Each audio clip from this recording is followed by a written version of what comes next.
Cette petite résistance qui coûte quelques centimes décide si une ligne de production à plusieurs millions d'euros continue à fonctionner ou bien s'arrête soudainement à cause d'une panne. Le problème, c'est que très souvent, les résistances sont choisies ou dimensionnées de la mauvaise manière. Elles surchauffent, changent de valeur et vont même jusqu'à griller. Dans cette vidéo, nous allons voir ensemble pourquoi cela arrive, comment fonctionne réellement une résistance dans le circuit et comment choisir la bonne pour ne pas détruire des LED, des alimentations, des cartes électroniques et des armoires électriques. À la fin, nous ferons aussi une expérience extrême. Nous pousserons une résistance sous-dimensionnée jusqu'à sa limite pour que tu puisses voir de tes propres yeux ce qui se passe quand le calcul est faux.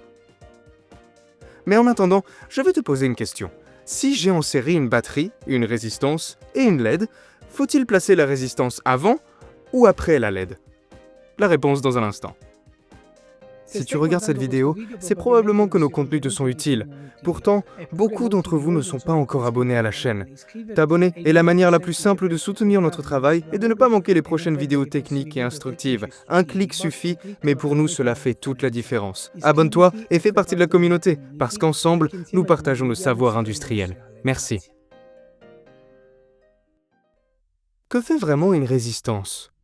Partons de la base. Une résistance est un composant qui rend plus difficile le passage du courant. Prenons comme exemple ce circuit.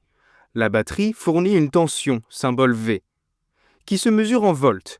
C'est la poussée, la force totale entre le positif et le négatif qui fait circuler les électrons. En revanche, le courant, symbole I, se mesure en ampères. Les ampères te disent quelle quantité de courant passe dans le fil, c'est-à-dire quelle quantité de charge électrique s'écoule chaque seconde. En termes simples, plus d'ampères égale plus de courant qui passe. C'est là qu'intervient la résistance. Indiquée par le symbole R et mesurée en ohms, c'est le composant qui limite combien d'ampères peuvent circuler dans le circuit. Plus la résistance est grande, moins le courant arrive à passer. Sur les schémas électriques, on la reconnaît à son symbole, rectangulaire dans les normes européennes, en zigzag dans les normes américaines. Cette formule, c'est la loi d'Ohm. La tension est égale à la résistance multipliée par le courant. Ces trois grandeurs sont liées entre elles, et les trois valeurs s'influencent mutuellement. Voici aussi ces formules inverses. En pratique, il se passe que si la tension augmente et que la résistance reste identique, le courant augmente.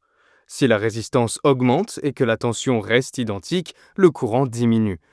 Si la tension et la résistance augmentent ou diminuent dans le même rapport, le courant reste identique. Quand le courant est élevé, la résistance doit gérer beaucoup d'énergie qui la traverse. Plus il passe d'énergie chaque seconde, plus elle doit dissiper de puissance. Et cette puissance se transforme inévitablement en chaleur. Et c'est là que les problèmes commencent. Comment une résistance protège une LED? Prenons une LED rouge et une batterie de 12 volts et 10 ampères heure. Nous mesurons une tension de 12,45 volts. Et c'est là qu'arrive la chose importante. Cette batterie n'est pas gentille, comme elle pourrait le paraître.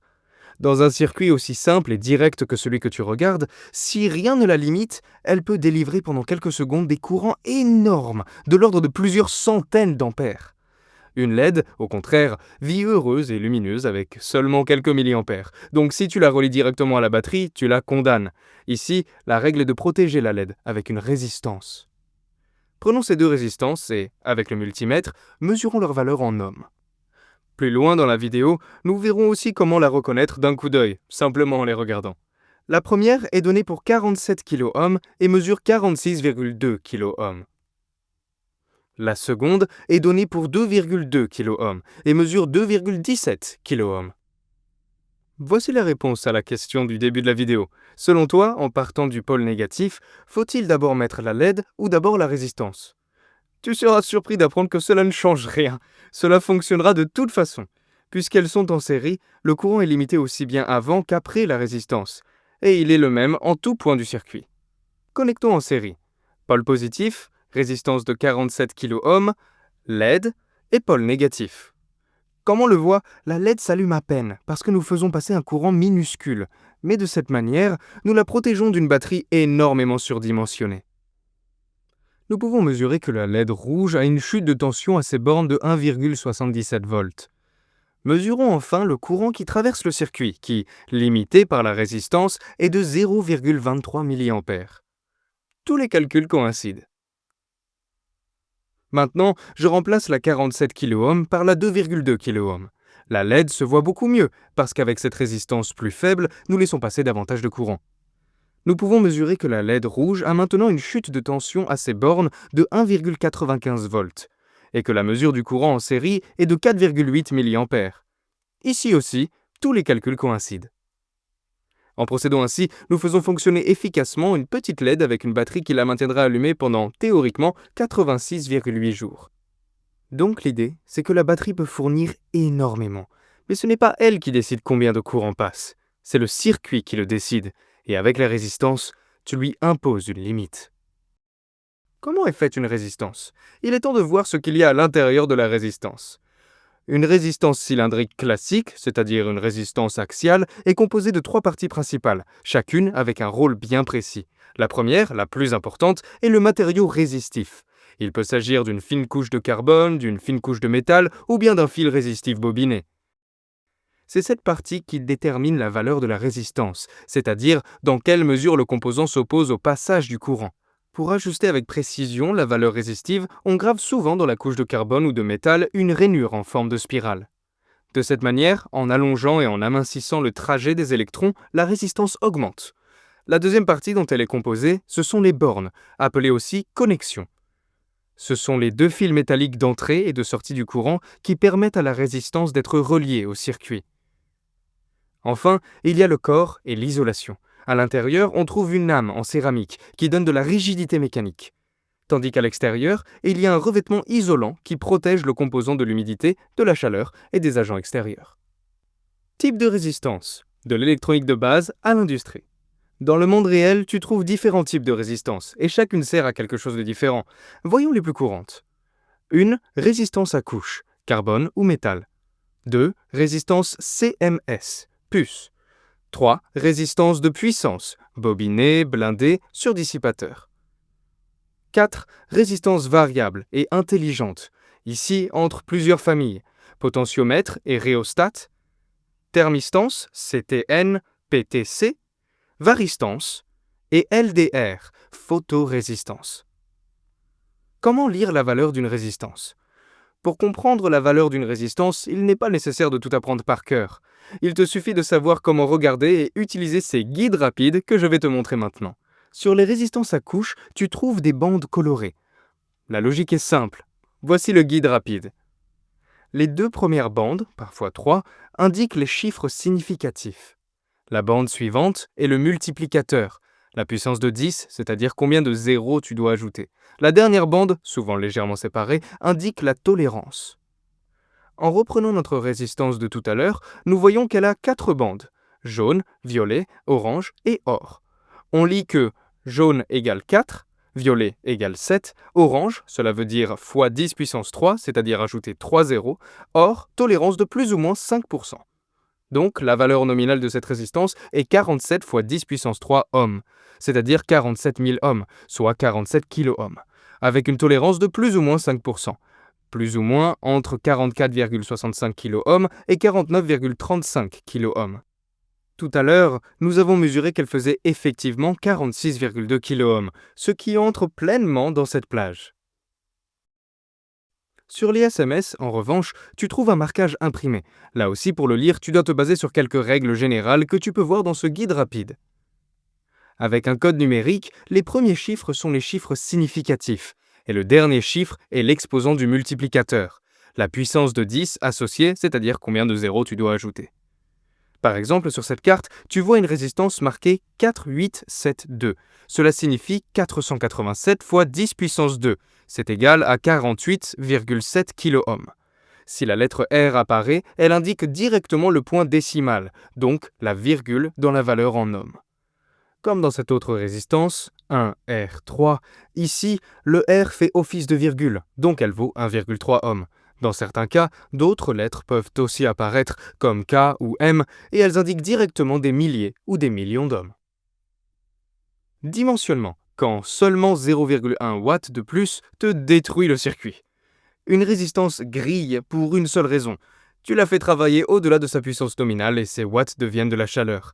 Ici, nous utilisons une résistance de 100 ohms et nous savons avec certitude qu'elle est de 1 watt pour une raison banale. C'est une donnée fondamentale écrite dans le marquage et dans la fiche technique. Dans notre circuit, batterie plus LED plus résistance, la puissance que la résistance doit évacuer se calcule ainsi. La puissance dissipée par la résistance est égale au carré de la différence entre la tension de la batterie et la tension aux bornes de la LED, divisé par la valeur de la résistance. Nous avons mesuré tout à l'heure batterie à 12,45 volts et LED à 1,95 volts. Donc, il reste 10,5 volts sur la résistance, et en faisant le calcul, on obtient environ 1,10 watts. Maintenant, 1,10 watts sur le papier semble à peine supérieur à 1 watt, mais dans la réalité, cela signifie chauffer fortement. Et ici, tout change par rapport à l'expérience précédente. Avec la 2,2 kΩ, nous étions à environ 4,8 mA, et la LED était heureuse. Ici, en revanche, nous sommes à 105 mA, plus de 20 fois plus. Malheureusement, en effet, la LED ne fonctionne plus ici, parce qu'elle a grillé instantanément. Elle n'a même pas eu le temps de briller, parce que nous ne l'avons pas protégée. Nous pouvons lui dire adieu. Mais alors, à ce stade, refaisons l'expérience sans LED, seulement avec la résistance aux bornes de la batterie. À présent, il passe dans la résistance pas moins de 124,5 mA et 1,55 watts de puissance, seulement une fois et demie ce pourquoi elle a été conçue. Maintenant, mesurons vraiment ce qui se passe, sans théorie, chronomètre, thermomètre, et regardons à quel point elle chauffe et surtout à quelle vitesse la température monte. Circuit ouvert, la résistance est à 19,4 degrés Celsius. Température ambiante, tout est normal.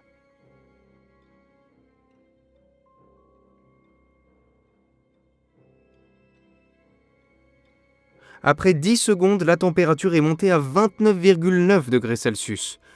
Selon vous, à quelle température une résistance comme celle-ci devrait-elle fonctionner? Nous y arrivons dans un instant.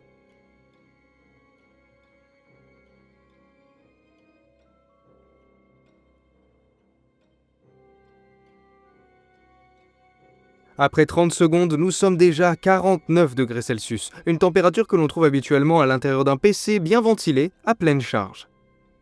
Je continue à mesurer à intervalles réguliers de 10 secondes pour que tu vois clairement non seulement à quel point elle chauffe, mais aussi à quelle vitesse la température monte quand tu la fais travailler juste au-dessus de la limite.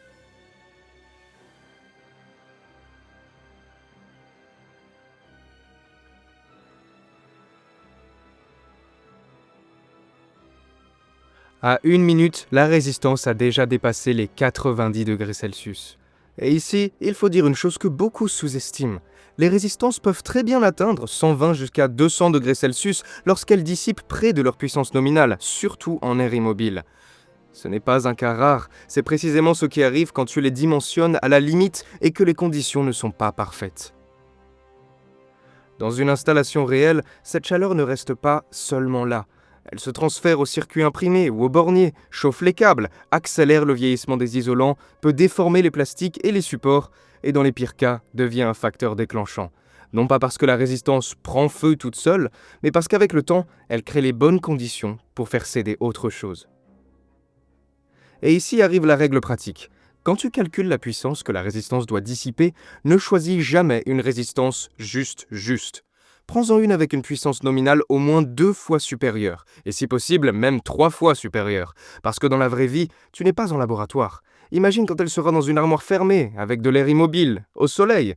La résistance évacue beaucoup plus mal la chaleur, et donc, à puissance égale, elle chauffe davantage, change plus facilement de comportement, et tu sors plus facilement des spécifications. Et la fin, en général, est toujours la même. Armoire noircie, composants stressés, arrêt de ligne, diagnostic long. Une résistance bien dimensionnée est un composant que personne ne remarque, parce que tout fonctionne. Une résistance mal dimensionnée se fait remarquer tout de suite. Si cette vidéo t'a été utile pour mieux comprendre comment fonctionnent les résistances, fais-le nous savoir en laissant un like et un commentaire. En plus, tu peux la partager et n'oublie pas de t'abonner à notre chaîne. Nous te conseillons de visiter notre site jacecompany.com pour découvrir nos prochains projets.